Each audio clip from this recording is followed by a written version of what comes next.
회사 일 때문에 한국에 잠시 지내야 했던 적이 있던 여성. 그런데 이 한국이라는 나라가 이 여성을 영국에서 완전하게 정착할 수 없도록 해버렸다고 하는데요. 그래서 그녀는 지금은 한국에 살게 되었다는데 무슨 일이 있던 걸까요? 안녕하세요. 저는 40대 초반의 영국 출신 로제 마이어스라고 합니다. 저는 평범한 직장인이에요. 또 모험심이 강한 사람이 아니라서 새로운 일에 도전하는 것도 꺼려하고 그래서 환경이 변하는 것도 좋아하지 않습니다. 그래서 결혼도 안 하고 있어요. 결혼하면 인생이 역동적으로 변하는데 그게 싫더라고요. 어릴 때부터 연애에도 관심이 없었고요. 게다가 회사에서는 제가 영국의 명문대인 런던 대학교를 나왔다는 걸 부하 직원들은 거의 모릅니다. 이 정도 학력의 경력이면 다른 회사에 더 좋은 조건으로 스카우트 될 수 있는데 왜 가만히 있냐고 나무라는 동기들도 있죠. 하지만 저는 지금의 제 회사에 만족합니다. 지금 다니는 회사도 다른 사람들의 부러움을 받는 회사거든요. 그래서 회사에서도 승진, 성과 욕심 없이 조용히 제 할 일만 하면서 지내도 자리가 보전되니 괜찮더라고요. 그런데 새로운 CEO가 우연히 제 보고서를 읽게 되었나 봐요. 그러더니 대뜸 한다는 말이 저더러 한국에 가라고 하더라고요. 사실 제가 대학에서 복수 전공으로 무역학을 들었거든요. 그때의 지식을 배경 삼아 아시아와의 무역 경제 수출에 관한 보고서를 썼던 거였습니다. 솔직히 하늘이 무너지는 기분이었어요. 사람들은 가기 싫다고 하는 제게 왜 이렇게 좋은 기회를 스스로 발로 걷어차냐라고 말했지만 한국이잖아요. 한국을 싫어하는 것도 아니었고 한국이 후진국이라고 생각하지도 않았습니다. 아시아 경제에 관해서 공부한 사람이 어떻게 한국의 수준을 모를 수가 있겠어요. 한국이 어마어마한 경제 성장을 이뤄냈다는 것과 안정적인 사회 시스템을 구축했다는 건 정말 잘 알고 있습니다. 그런데도 가기 싫었던 이유는 모험을 싫어하고 주변 환경이 변하는 걸 싫어하는 제 성향 때문이었어요. 그냥 대충대충 살고 싶은데 한국까지 가면 제 어깨가 무거워지잖아요. 주변 사람들이 부럽다 하는데도 제 반응이 영 미적지근하자 어떤 사람은 이런 말도 하더군요. 한국에서 살고 있는 지인이 있는데 정말 진짜 살기 좋다던데요. 인프라도 너무 좋다고 하던데 라는 말을 하면서 어차피 갈 거 마음 편히 가라고 하더라고요. 한국이 살기 좋아봤자 영국만 하겠어요? 영국에서 나고 자랐을 뿐만 아니라 먼 친척까지도 전부 영국 출신인 저에게는 영국이 세상에서 가장 살기 좋은 나라였습니다. 그런 제게 한국의 인프라를 언급하다니 별 도움이 안 됐어요.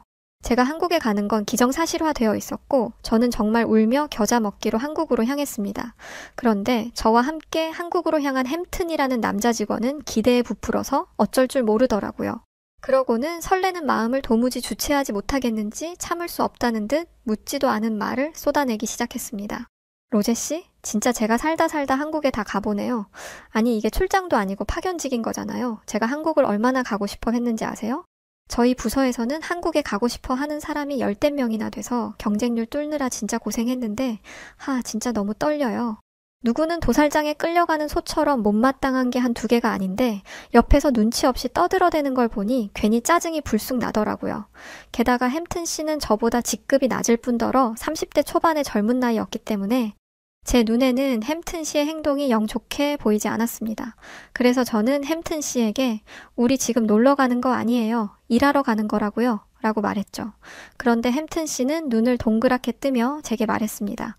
팀장님은 기대되는 게 없으신 건가요? 일도 일이지만 한국에서 머무는 동안 일만 할 수는 없으니까 저는 일하는 시간 외에 할 수 있는 건 다 해볼 생각이거든요. 팀장님도 그런 걸 찾아보시는 건 어떨까요?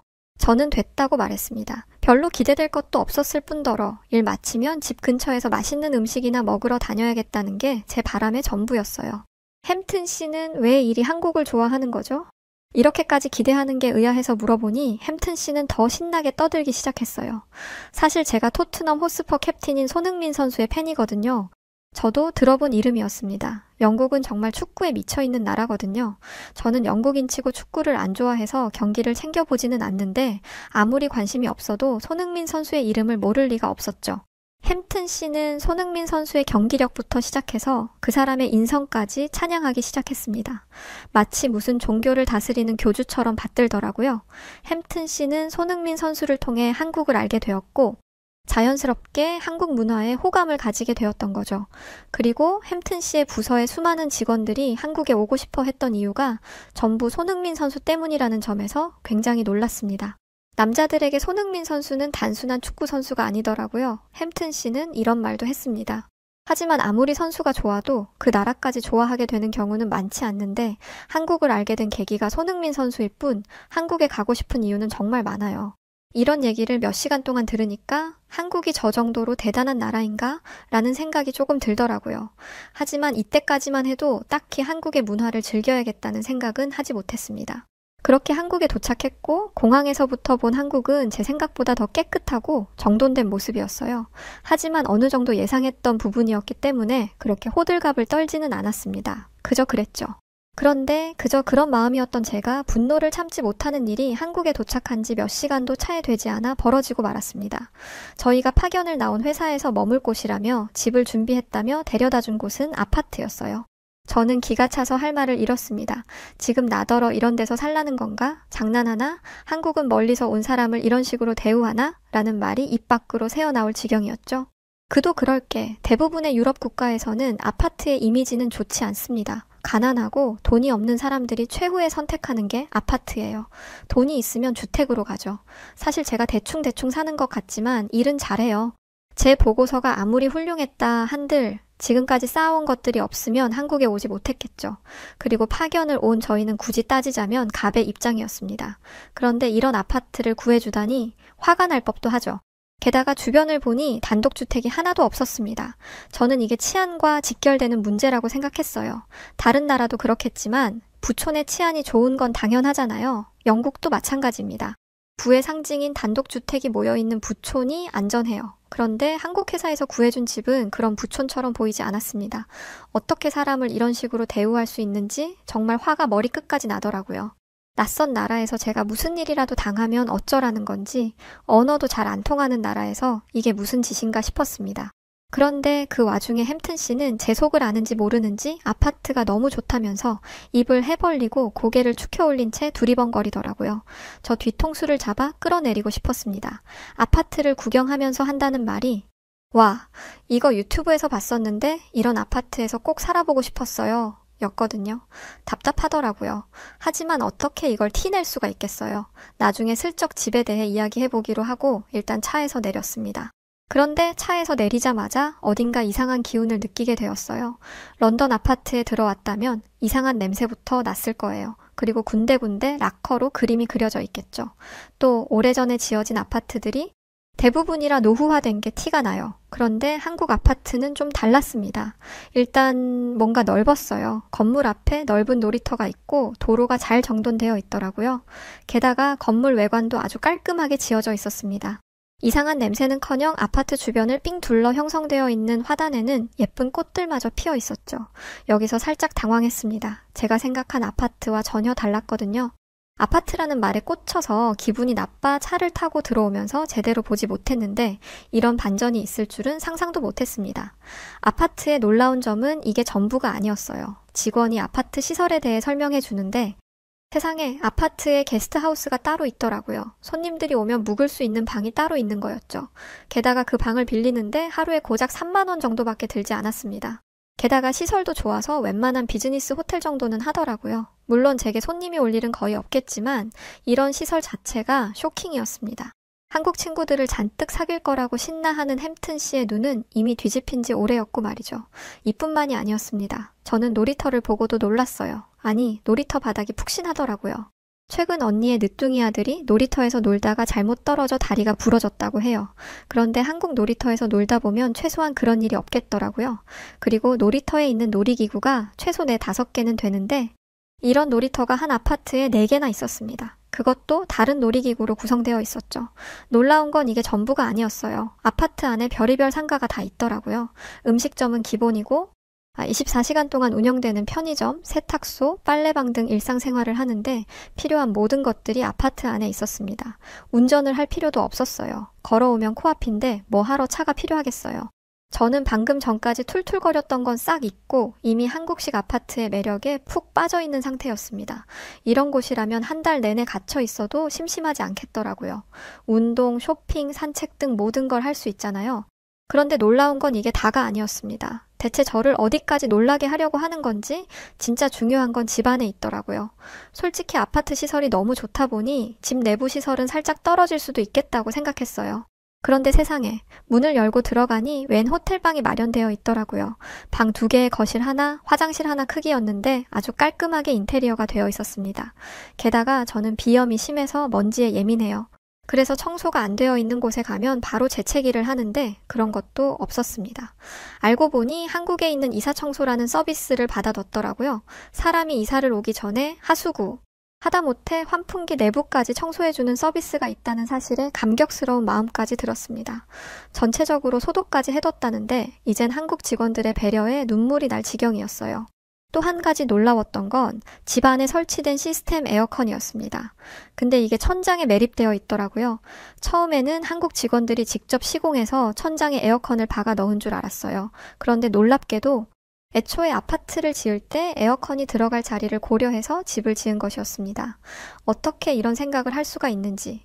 아직도 오래된 건물에는 에어컨이 없는 런던에 살던 사람으로서는 말도 안 나올 정도의 충격이었습니다. 직원들은 제가 집을 마음에 들어 하는 것 같자 다행이라며 가슴을 쓸어내렸어요. 그러면서 한다는 말이 더 좋은 아파트를 하지 못해서 미안하다고 하더라고요. 저는 제 귀를 의심했습니다. 이것보다 더 좋은 아파트를 하지 못했다니? 아니 그럼 이것보다 더 좋은 아파트가 있다는 건가?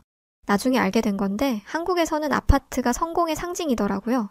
경비원이라는 것도 있고 차량 번호를 등록해서 입주민들만 오고 다닐 수 있도록 보안까지 철저하다는 점에서 영국의 기준에 맞춰 아파트를 비교해서는 절대 안 된다는 걸 깨달았습니다.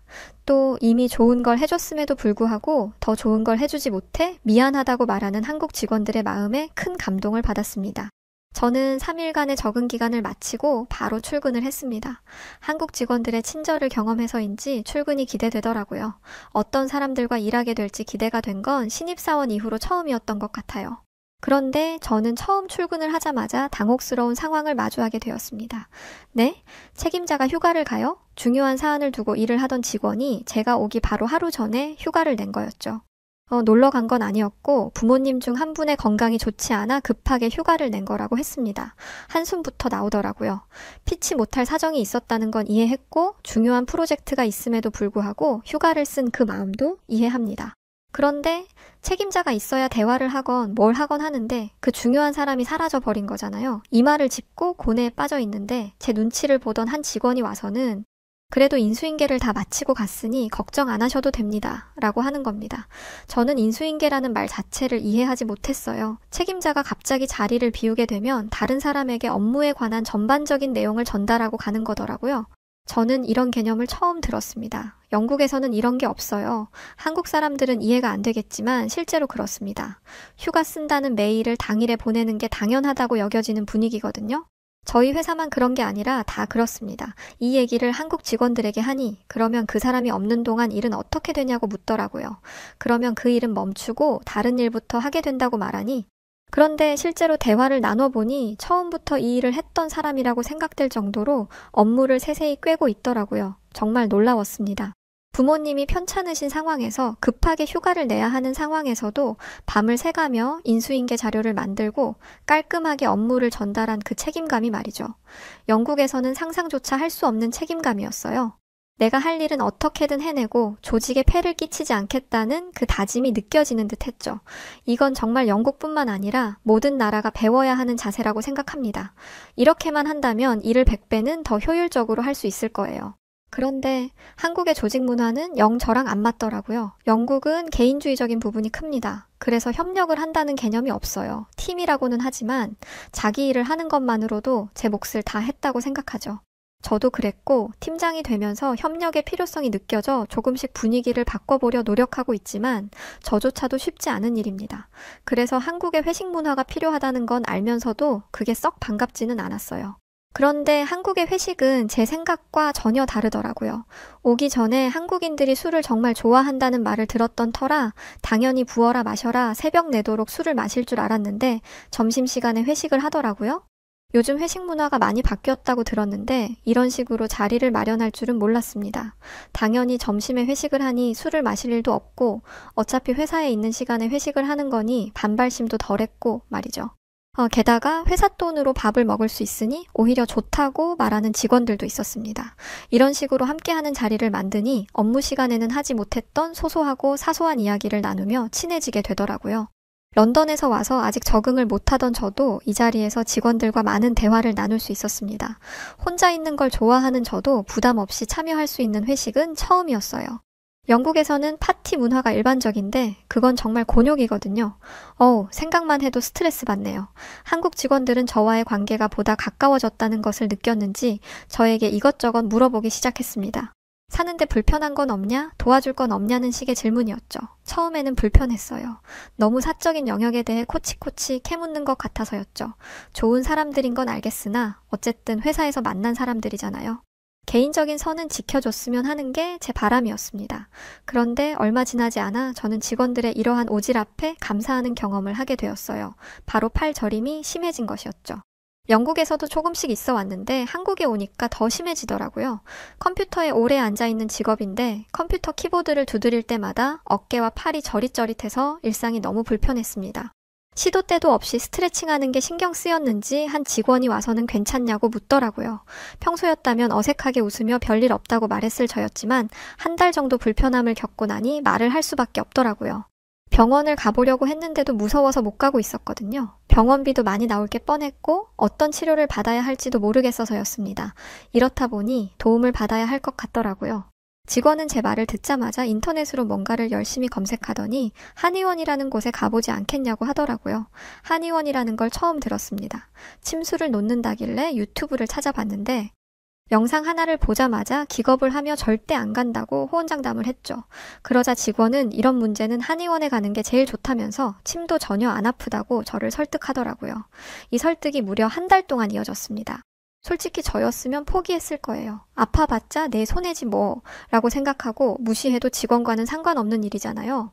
저는 끈질기게 설득하는 직원을 보면서 병원과 관련이 있는 사람인 줄 알았습니다. 그런데 전혀 아니더라고요. 그 직원은 진심으로 저를 걱정하는 마음을 가지고 있었어요. 저는 딱 한 번만 같이 가보자고 간곡히 말하는 직원의 설득에 넘어가 눈 한 번 딱 감고 다녀오기로 했습니다. 병원에 갔는데 들어가자마자 이상한 약초 냄새 같은 게 나더라고요. 일반적인 병원 냄새는 아니었던지라 경계하고 있는데 곧이어 제 차례가 되었습니다. 이것부터 놀라웠어요. 병원에 갔는데 들어간 지 얼마 되지도 않아서 의사를 만날 수 있게 된 거잖아요. 영국이었다면 절대 불가능한 일입니다. 예약을 하고 왔어도 기본 2시간이고 예약을 안 했으면 하루 종일 기다리기만 하다가 허탕을 치고 집에 돌아가는 경우가 허다해요. 그런데 한국에서는 15분도 기다리지 않았어요. 그리고 의사 선생님과 몇 마디 대화를 나누고는 살짝 실망했습니다. 저는 어깨와 팔이 저려서 간 건데 대뜸 목 얘기를 하더라고요. 제가 아픈 데는 따로 있는데 말이죠. 그래도 여기까지 와본 거 밖에서 기다리는 직원의 체면을 봐서라도 치료는 받아야겠다 생각하고 척추를 맞추는 치료에 동의했습니다. 그랬더니 대뜸 저를 침대 위에 눕히더라고요. 그러고는 목을 부드럽게 흔들더니 갑자기 제 목을 힘있게 꺾었습니다. 저는 의사 선생님이 저를 암살하려는 줄 알았어요. 영화에서 보면 목을 꺾어서 사람을 죽이는 장면이 자주 나오잖아요. 게다가 목에서 난 소리가 거의 천둥 소리였습니다. 우두둑 소리가 나는데 순간적으로 이 정신 나간 의사가 미쳤나 라는 말이 나오려고 하더라고요. 그런데 의사 선생님의 말대로 팔을 살짝 돌려봤는데 정말 신기하게도 팔이 저리지 않더라고요. 믿을 수가 없었습니다. 아니, 한 번의 교정만으로 팔이 괜찮아진다고? 저는 마법을 눈앞에서 본 사람처럼 충격을 금치 못했습니다. 지금은 아예 저리지 않겠지만 완전히 나은 건 아니니 일주일에 한 번씩은 와서 치료를 받아라 라는 말을 듣는데 이게 치료가 된다는 것에도 놀랐어요. 영국에서도 비슷한 증상이 있었기는 했는데 영국 병원에서는 스포츠 마사지와 주사, 약 처방 정도가 다였거든요. 그것도 별로 효과가 없었고 완치에 대한 개념도 없었습니다.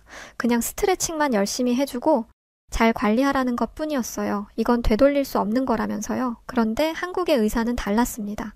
그리고 그 의사 선생님의 자신감은 단 한 번의 교정치료로 검증되었죠.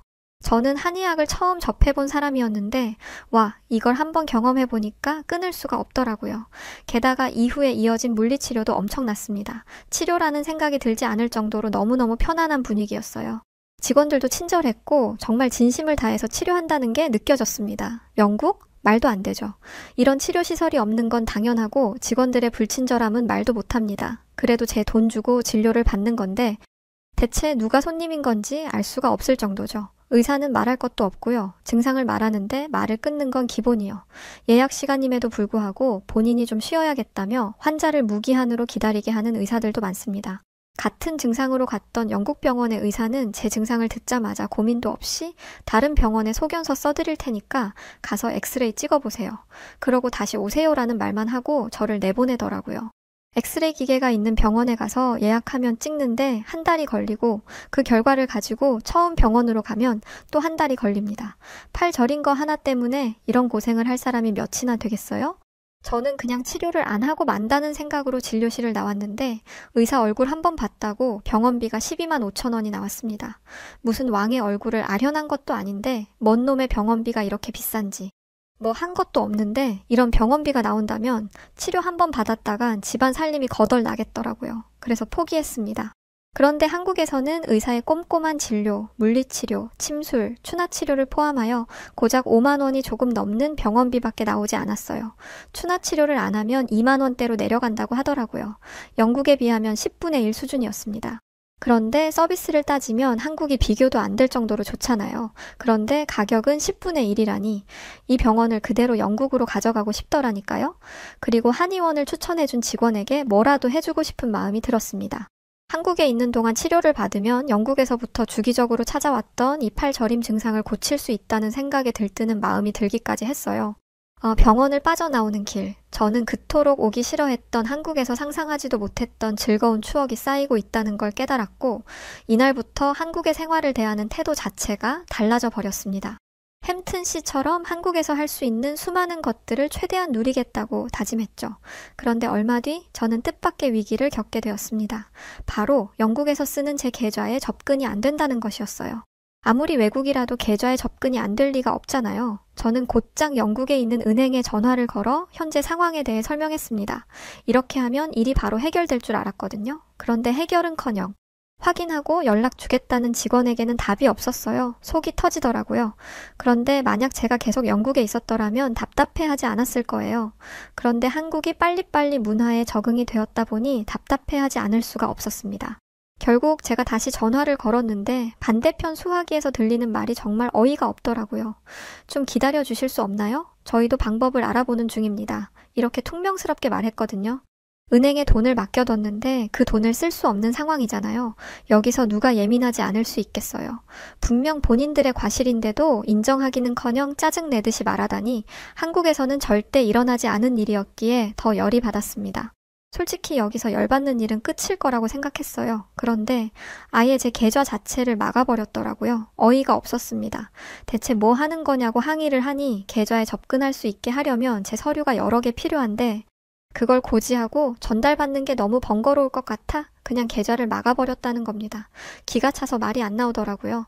당신들이 문제를 해결하는 방식은 이런 건가요? 라며 차갑게 물어도 돌아오는 답은 이걸 해결하고 싶으시다면 직접 영국으로 와서 해결하세요였죠. 한국에 오기 전이었다면 그러려니 했을 거예요.